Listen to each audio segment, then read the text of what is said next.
Assalamualaikum warahmatullahi wabarakatuh. Selamat pagi Bu Neng dan teman-teman.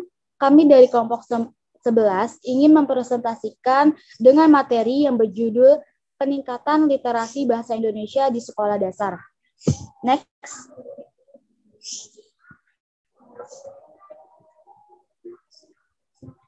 Di sini kelompok 11 yang beranggotakan saya sendiri, Sarah Melani, ada David Herlambang, Fitria Noviana, dan Asila Yananda.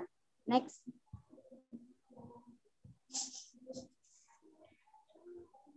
Nah, pertama-tama kita akan membahas tentang pengantar literasi bahasa Indonesia siswa di sekolah dasar.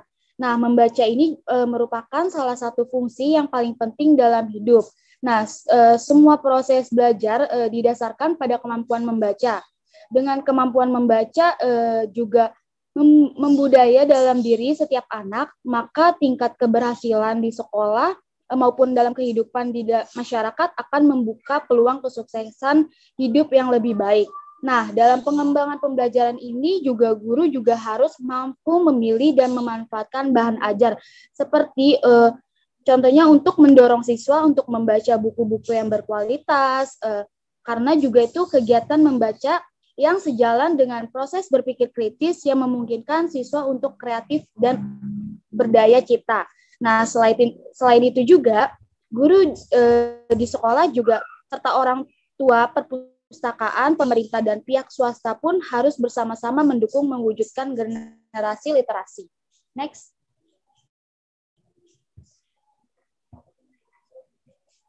Selanjutnya ada konsep dasar literasi. Nah, konsep dasar literasi itu ada 5. Yang pertama itu ada literasi dasar. Literasi dasar itu mengembangkan kegiatan membaca, menulis, dan berhitung. Seperti yang disebut juga calistung. Nah, terus yang kedua itu ada literasi perpustakaan. Literasi perpustakaan juga menggalakkan kegiatan literasi dengan menggunakan referensi yang ada di perpustakaan. Nah, yang ketiga ada literasi teknologi. Literasi teknologi itu menggunakan kemajuan teknologi untuk memudahkan kegiatan literasi. Karena kan sekarang itu udah udah canggih ya. Jadi kita pun bisa membuat literasi melalui teknologi seperti nanti ada literasi media. Nah, literasi media itu menggunakan media sebagai media promosi literasi. Nah, media itu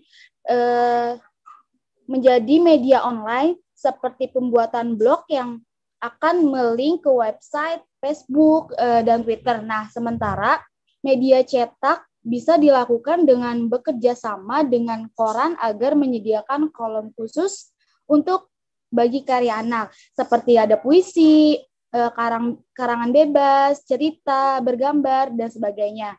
Nah, yang terakhir itu ada literasi visual. Literasi visual itu kemampuan untuk mengapresiasi desain grafis dan teks visual. Next.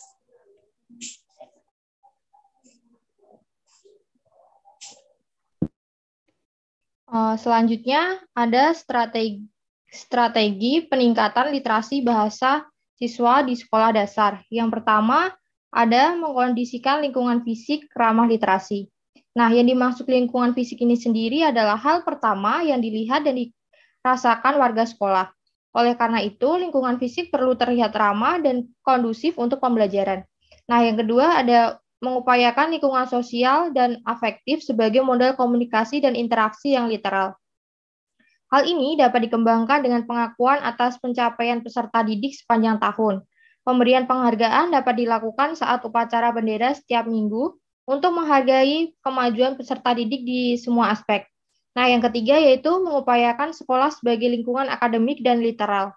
Nah, lingkungan fisik, sosial, dan afektif berkaitan erat dengan lingkungan akademik. Hal ini dapat dilihat dari perencanaan dan pelaksanaan gerakan literasi sekolah. Selanjutnya akan dibacakan oleh David.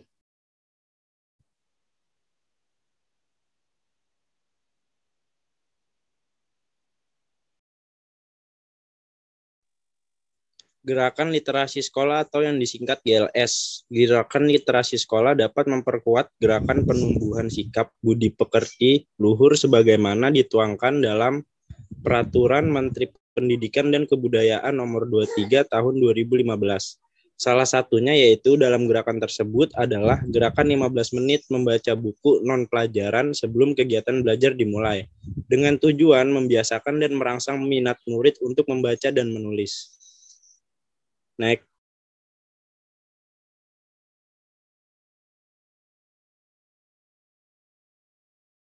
Selanjutnya ada faktor yang mempengaruhi gerakan literasi sekolah. Yang pertama yaitu menurut Iksan, yang pertama ada faktor eksternal, yaitu minimnya perpustakaan pada setiap sekolah. Yang kedua ada faktor internal, yaitu kurangnya kesadaran siswa tentang literasi. Selanjutnya ada menurut Hidayat, yang pertama yaitu kurangnya ketersediaan buku bacaan di perpustakaan. Yang kedua, guru belum menyeluruh menguasai materi mengenai kegiatan literasi. Yang ketiga, kurangnya tersedianya tempat membaca. Selanjutnya ada tahapan dalam gerakan literasi sekolah atau yang biasa kita sebut dengan GLS. Ada 3 tahapan dalam GLS ini, yaitu tahap pertama pembiasaan kegiatan membaca yang menyenangkan di ekosistem sekolah. Pada tahap pertama ini bertujuan untuk menumbuhkan minat terhadap bacaan dan kegiatan membaca dalam diri warga sekolah tersebut. Nah, tahap yang kedua yaitu pengembangan minat baca untuk meningkatkan kemampuan literasi yang bertujuan untuk mengembangkan kemampuan dalam memahami bacaan dan mengkaitkannya dengan pengalaman pribadi dan mampu mengolah komunikasi secara kreatif melalui kegiatan dalam menanggapi bacaan dan pengayaan. Nah, tahap terakhir yaitu tahap yang ketiga adalah pelaksanaan pembelajaran berbasis literasi. Kegiatan literasi di sini merupakan kegiatan yang mendukung pelaksanaan kurikulum 13 yang mensyaratkan peserta didik membaca buku non-teks pelajaran berupa pengetahuan umum, buku kegemaran, maupun buku minat khusus dan lain-lain sebelum pelajaran dimulai. Selanjutnya. Baik, kesimpulan pada materi hari ini, membaca merupakan salah satu fungsi yang paling penting dalam hidup. Nah, membaca dan menulis belum menjadi kebutuhan hidup dan belum menjadi budaya bangsa. Sederhananya, setiap anak di sekolah dasar diwajibkan membaca buku bacaan cerita lokal dan cerita rakyat yang memiliki kearifan lokal dalam materi bacaannya sebelum proses pembelajaran di kelas dimulai. Secara luas, literasi yang dimaksud di sini lebih dari sekedar membaca dan menulis. Literasi juga bermakna praktik dan hubungan sosial yang terkait dengan pengetahuan bahasa dan budaya. Sekian presentasi dari kelompok kami, kurang lebihnya mohon maaf. Wassalamualaikum warahmatullahi wabarakatuh.